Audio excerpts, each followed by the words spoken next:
গণতান্ত্রিক প্রক্রিয়ার বাইরে গিয়ে সংস্কার করার সুযোগ নেই, বললেন আমির খসরু। জানাবো কেন পদ থেকে সরে দাঁড়ালেন, জানালেন সার্জিস। জানাবো অটোরিকশা উল্টে চাপা পড়ে শিশু নিহত, অবরোধ বিক্ষোভ। ট্রাম্প মোদির বৈঠক আয়োজনে ব্যাপক তৎপরতা ভারতের। এবং সর্বশেষ জানাবো জামায়াতে ইসলামী আন্দোলনের ঐক্য নিয়ে নজরুল বললেন আলহামদুলিল্লাহ। শুনছিলেন সংবাদ শিরোনাম, এবারে বিস্তারিত। গণতান্ত্রিক প্রক্রিয়ার বাইরে গিয়ে সংস্কার করার সুযোগ নেই, বললেন আমির খসরু। বিএনপির স্থায়ী কমিটির সদস্য আমির খসরু মাহমুদ চৌধুরী বলেছেন, গণতান্ত্রিক প্রক্রিয়ার বাইরে গিয়ে সংস্কার করার সুযোগ নেই। নির্বাচনের বাইরে গিয়ে অন্য কিছু করতে গেলে জনগণের মনে সন্দেহ আসতে পারে। আমির খসরু বলেন, ভোটাধিকার থেকে জনগণকে বঞ্চিত করে দেশের মালিকানা নিজের হাতে তুলে নিয়েছিল আওয়ামী লীগ। ফলে জনগণকে দেশের মালিকানা ফিরিয়ে দিতে অবিলম্বে নির্বাচন দিতে হবে। বিএনপির স্থায়ী কমিটির সদস্য জুলাই আগস্ট আন্দোলনের সফলতা নিয়ে বিভক্তি কাম্য নয় উল্লেখ করে বলেন, দেশের 18 কোটি মানুষের পাশাপাশি এই আন্দোলনে প্রবাসীদেরও ভূমিকা রয়েছে। প্রবাসীরা রেমিটেন্স পাঠিয়ে এবং বন্ধ করে দিয়েও ফ্যাসিবাদ পতনে ভূমিকা রেখেছেন। আন্দোলনে বিএনপির ভূমিকা উল্লেখ করে তিনি বলেন, এতে নেতৃত্ব দিয়েছেন তারেক রহমান। আগামী দিনে বিএনপি প্রবাসীদের দাবি যথাযথ মূল্যায়ন করবে। কেন পদ থেকে সরে দাঁড়ালেন, জানালেন সার্জিস। জুলাই শহীদ স্মৃতি ফাউন্ডেশনের সাধারণ সম্পাদক পদ থেকে সরে দাঁড়িয়েছেন বৈষম্য বিরোধী ছাত্র আন্দোলনের অন্যতম সমন্বয়ক সার্জিস আলম।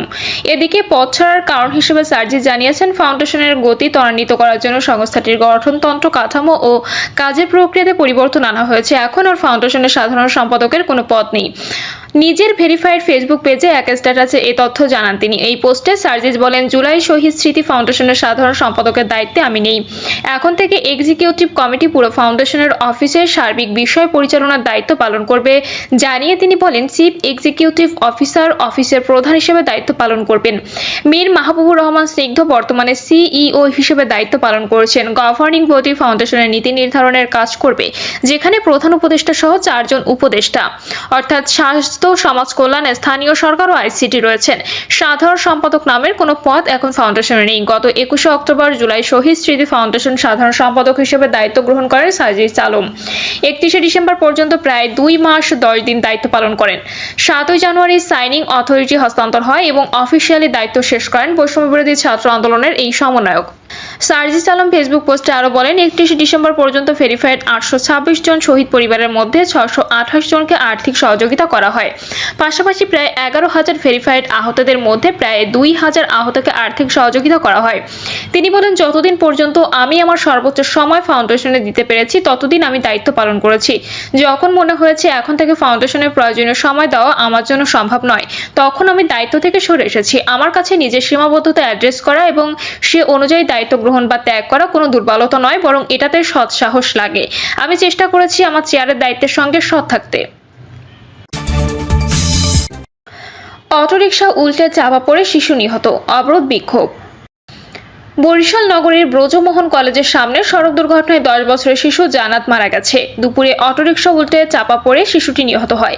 চালকের গ্রেপ্তার দাবিতে 3 ঘণ্টাব্যাপী সড়ক অবরোধ করেন বিএম কলেজ শিক্ষার্থীরা। নিহত জান্নাত নগরের বিএম কলেজ রোডের মোহাম্মদ নিজামের মেয়ে। বরিশাল নতুন বাজার পুলিশ ফাঁড়ির ইনচার্জ শফিকুল ইসলাম এ তথ্য নিশ্চিত করে বলেন, কলেজের সামনের কলেজিয়েট স্কুল সংলগ্ন বিএম কলেজে সড়ক পার হচ্ছিল শিশুটি। তখন সড়ক দুর্ঘটনা ঘটলে অটোরিকশা উল্টে ওই শিশুর শরীরে পড়ে। এরপর স্থানীয়রা তাকে উদ্ধার করে বরিশাল শেরে-বাংলা চিকিৎসা মহাবিদ্যালয়ে নিয়ে গেলে চিকিৎসক মৃত ঘোষণা করেন। তিনি বলেন, এই ঘটনার পর জড়িত চালকের গ্রেপ্তার দাবিতে 3 ঘণ্টাব্যাপী সড়ক অবরোধ করেন বিএম কলেজ শিক্ষার্থীরা। এতে 2 পাশে যানবাহন আটকে জনদুর্ভোগ হয়। এ সময় শিক্ষার্থীরা নিরাপদ সড়ক নিশ্চিতে 6 দফা দাবি উত্থাপন করেন। দাবি মেনে না নেওয়া পর্যন্ত আন্দোলন চলবে বলে জানান বিএম কলেজ শিক্ষার্থী শাহাবুদ্দিন মিয়া। শিক্ষার্থীদের 6 দফা হলো 24 ঘণ্টার মধ্যে জড়িত চালককে গ্রেপ্তার, ক্যাম্পাসের সামনের ফুটপাত দখলমুক্ত করা, কলেজ চলাকালীন সামনের সড়ক বাদ দিয়ে বিকল্প সড়ক চালু করতে হবে। নতুন বাজার থেকে নথুল্লাবাদ পর্যন্ত সড়কের গতিসীমা নির্ধারণ, নির্দিষ্ট দূরত্ব পরপর স্পিড ব্রেকার ও রোড ডিভাইডার দিতে হবে। কলেজের সামনের ফুটপাতে দোকান বসিয়ে চাঁদাবাজি বন্ধ করতে হবে। ট্রাম্প মোদির বৈঠক আয়োজনে ব্যাপক তৎপরতা ভারতের। ভারতীয় ও মার্কিন কূটনীতিকরা আগামী মাসে ওয়াশিংটনের ভারতের প্রধানমন্ত্রী নরেন্দ্র মোদী এবং মার্কিন প্রেসিডেন্ট ডোনাল্ড ট্রাম্পের মাঝে একটি দ্বিপাক্ষিক বৈঠক আয়োজনের চেষ্টা করছেন। বৈঠক আয়োজনের আলোচনার বিষয়ে জানেন ভারতীয় এমন দুটি সূত্র ব্রিটিশ বার্তা সংস্থা রয়টার্সকে এই তথ্য জানিয়েছেন। সূত্র বলেছে, চীনকে মোকাবিলা করার প্রচেষ্টায় যুক্তরাষ্ট্রের সঙ্গে বাণিজ্য সম্পর্ক বৃদ্ধি ও নিজ নাগরিকদের সহজে দক্ষ কর্মী ভিসা প্রাপ্তিতে আগ্রহী মার্কিন কৌশলগত অংশীদার ভারত, দুই দেশের সরকার প্রধান বৈঠকে মিলিত হয়ে তাদের এজেন্ডায় এই দুটি বিষয় থাকবে।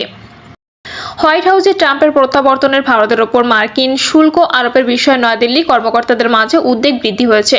মার্কিন পণ্যের উপর উচ্চ শুল্ক রয়েছে এমন দেশগুলোর তালিকায় ভারতের নাম যুক্ত করেছে যুক্তরাষ্ট্র। ডোনাল্ড ট্রাম্প গত সোমবার প্রেসিডেন্টের শপথ নেওয়ার পর সেসব দেশের বিরুদ্ধে পাল্টা উচ্চ শুল্ক চাপিয়ে দেওয়ার ইঙ্গিত দিয়েছেন।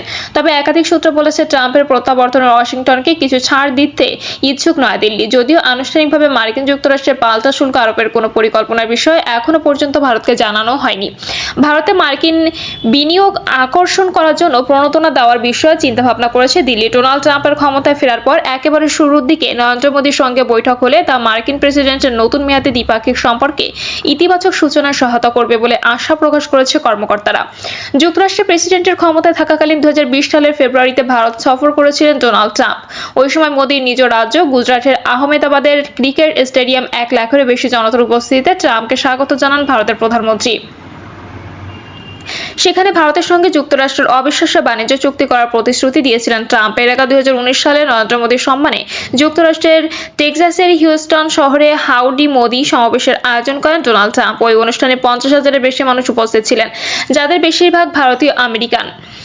ওয়াশিংটনে ডোনাল্ড ট্রাম্পের শপথ অনুষ্ঠানে অংশ নিয়েছেন ভারতের পররাষ্ট্রমন্ত্রী সুব্রমণ্যম জয়শঙ্কর। সেখানে মার্কিন পররাষ্ট্রমন্ত্রী মার্কো রুবিওর সঙ্গে বৈঠকও করেছেন তিনি। ফেব্রুয়ারিতে ওয়াশিংটনে ট্রাম্প মোদি বৈঠক আয়োজন নিয়ে মার্কিন নতুন প্রশাসনের সঙ্গে আলোচনার বিষয়টি জয়শঙ্করের এজেন্ডায় রয়েছে বলে ভারতীয় সূত্রগুলো জানিয়েছে। বিশ্বে ভারতের বৃহত্তম বাণিজ্য অংশীদার মার্কিন যুক্তরাষ্ট্র। উভয় দেশের মাঝে বার্ষিক দ্বিপাক্ষিক বাণিজ্য 2023-24 সালে $118 বিলিয়ন ছাড়িয়ে গেছে। ওই অর্থবছরে যুক্তরাষ্ট্রে ভারতের উদ্ধৃত বাণিজ্যের পরিমাণ $32 বিলিয়ন। জামায়াত ইসলামী আন্দোলনের ঐক্য নিয়ে নজরুল বললেন, আলহামদুলিল্লাহ।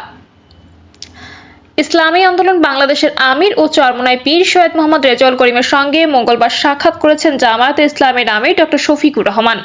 বৈঠক শেষে গণমাধ্যমের মুখোমুখি আগামী নির্বাচন নিয়ে ঐক্যের প্রত্যাশাও করেন তারা। বৈঠক শেষে ব্রিফিংয়ে বক্তব্য রাখেন বিএনপির স্থায়ী কমিটির সদস্য নজরুল ইসলাম খান। জামায়াত ইসলামীর আন্দোলন বাংলাদেশের সম্ভাব্য ঐক্যের বিষয়ে দৃষ্টি আকর্ষণ করা হলে তিনি বলেন, আলহামদুলিল্লাহ, ভালো। এই দুই দলের ঐক্যে বিএনপি কনসার্ন কিনা জানতে চাইলে নজরুল বলেন, এখানে কনসার্নের কি আছে? আপনি বাংলাদেশে যারাই রাজনীতি করেন তারাই রাজনীতিকে আরো এগিয়ে নিয়ে যাওয়ার জন্য যার সঙ্গে যার মতের মিল হবে তারা একসঙ্গে কাজ করার ব্যাপারে চিন্তা করতে পারেন, সিদ্ধান্ত নিতে পারেন। এটা নিয়ে কারো কোনো দুশ্চিন্তা থাকার তো কোনো কারণ নেই। নজরুল ইসলাম খান বলেন, একসময় এক দল আরেক দলের বিরোধিতা করেছে, সমালোচনা করেছে, আবার আন্দোলনের এক পর্যায়ে তারা একমত হয়েছে। এতে অস্বাভাবিক হওয়ার কি আছে? আজকে যারা একমত কালকে আবার তারা একমত নাও থাকতে পারে। এটাও ঘটেছে বাংলাদেশে বহু, তাতেই বা অবাক হওয়ার কি থাকতে পারে? কাজেই আমার মনে হয় এ বিষয় নিয়ে আমাদের দুশ্চিন্তাগ্রস্ত বা মন্তব্য করার কিছু আছে বলে আমি মনে করি না। তারা তাদের রাজনৈতিক বিশ্বাস থেকে যা উচিত মনে করবেন তারা নিশ্চয়ই তা করবেন। তিনি বলেন, আমরা তো ঐক্যবদ্ধ আছি। আমাদের ভারপ্রাপ্ত চেয়ারম্যান সাহেব অলরেডি ঘোষণা করেছেন যে যারাই ফ্যাসিবাদের বিরুদ্ধে আন্দোলনরত আছি, আগামী দিনে আল্লাহর মেহেরবানিতে যদি জনগণের সেবা করার সুযোগ আল্লাহ আমাদের দেয়, তাহলে যারাই আন্দোলন সংগ্রামে যুক্ত ছিল তাদের সবাইকে সঙ্গে নিয়ে আমরা একযোগে ঐক্যবদ্ধভাবে এদেশের জনগণের কল্যাণ করার জন্য চেষ্টা করব। কাজেই এক ধরনের জোট তো হয়েই আছে আমাদের মধ্যে। যারাই ফ্যাসিবাদের বিরুদ্ধে লড়াই করেছে, যারাই ফ্যাসিবাদের বিরুদ্ধে আন্দোলন করেছে, তারা সবাই আমাদের আন্দোলনে আমাদের সাথী ছিলেন, আগামী দিনগুলোতে আমাদের সঙ্গে থাকবেন।